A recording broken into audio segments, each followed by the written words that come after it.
Hello दोस्तों, आज मैं आप लोगों के सामने ये वीडियो इसलिए लाया हूँ कि सब लोग एकदम डरे हुए हैं कि मार्केट इतना गिर रहा है, अब क्या होगा? इतना ज़्यादा मार्केट एकदम करेक्शन हो रहा है, तो अब मुझे इस स्टॉक में बने रहना चाहिए, मार्केट में बने रहना चाहिए या फिर सेल कर दें या फिर अभी इन्वेस्ट करें। तो मैं सारी चीज़ें इसमें आपको विथ डाटा क्लियर करूँगा कि अभी बेस्ट टाइम है इन्वेस्ट करने के लिए या पोजिशनल बनाने के लिए, पोजिशनल ट्रेड लेने के लिए या स्विंग ट्रेड लेने के लिए है या नहीं।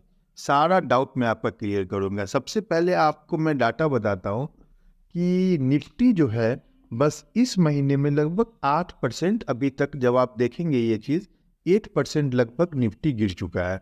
और कोरोना के बाद सबसे ज़्यादा जो अभी तक निफ्टी गिरा है इसी महीने में गिरा है। तो इसकी कोई ये नहीं है, गिरता है वो नॉर्मल है, प्रॉफिट बुकिंग आना है। तो इसका मतलब ये नहीं कि क्रैश हो गया, कुछ वैसा इवेंट तो हुआ नहीं, कुछ वैसा न्यूज़ तो हुआ नहीं है कि क्रैश हो जाएगा मार्केट। दूसरी बात ये है कि आपको समझना चाहिए, सब लोग डाटा बोल रहे हैं कि एफआईआई जो है इंडिया से पैसा निकाल रहे हैं, चाइना में पैसा लगा रहे हैं। ये बिल्कुल गलत है। कहीं से ये डाटा अभी तक आया नहीं है कि एफआईआई जो है इंडिया से पैसा निकाल रहे हैं और चाइना में पैसा लगा रहे हैं। कोई डाटा अभी तक हम लोग के पास ऑफिशियली नहीं आई है।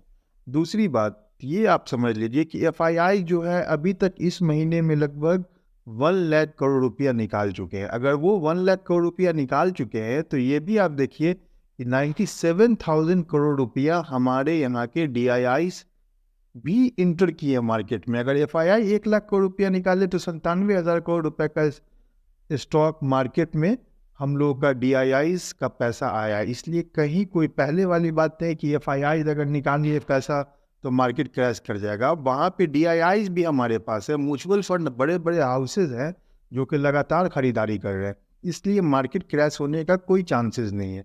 ये क्या होता है, ये एक नेचुरल फिनोमेना है कि जब भी स्टॉक बहुत ज़्यादा बढ़ जाता है तो कुछ ना कुछ हर साल प्रॉफिट बुकिंग आता है। चलिए मैं आपको इसमें डाटा से समझाता हूँ। आप निफ्टी में देखिए, अभी जो इस महीने यहाँ पे आप देखेंगे गिरा है 6.32%। और अभी तक पिछले महीने से अभी तक लगभग आप यहाँ से अगर आप मेज़र करेंगे तो लगभग 8.5% गिर चुका है इस साल 2024 में। इससे पहले का चलिए मैं आपको, ये 2023 है, अब 2023 का मैं आपको डाटा दिखाता हूँ। यहाँ पे आप देखिए लगभग 7.2% गिरा था। उसके बाद देखिए न्यू हाई लगाया मार्केट। उससे पहले आप चलिए 2023 से पहले आप 2022 पे मैं आपको लेके चल रहा हूँ। 2022 में आप देखिए कि लगभग 11.9% गिरा। उसके बाद देखिए फिर मार्केट न्यू हाई लगाया।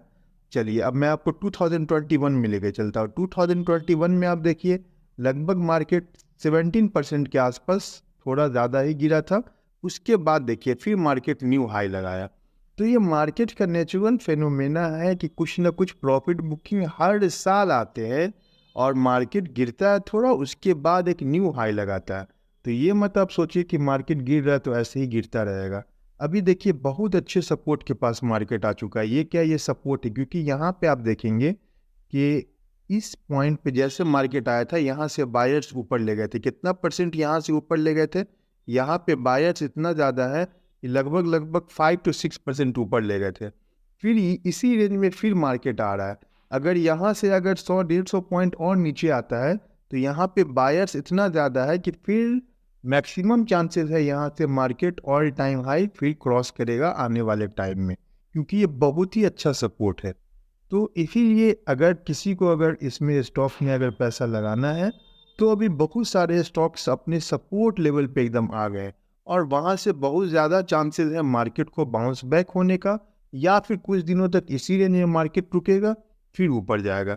इसीलिए आप लोग इसमें बने रहिए मार्केट में और डरने की कोई ज़रूरत नहीं है, क्योंकि एफआईआई अगर पैसा निकाल रहे हैं तो डीआईआई पैसा लगा भी रहे हैं। और जिस दिन एफआईआई भी लगाना स्टार्ट कर देंगे तो उस दिन मार्केट फिर आप देखेंगे कि रॉकेट की तरह भागेगा। इसीलिए आप लोग इसमें बने रहिए और अपना पैसा इन्वेस्ट करते रहिए। Thank you, thanks for watching the video.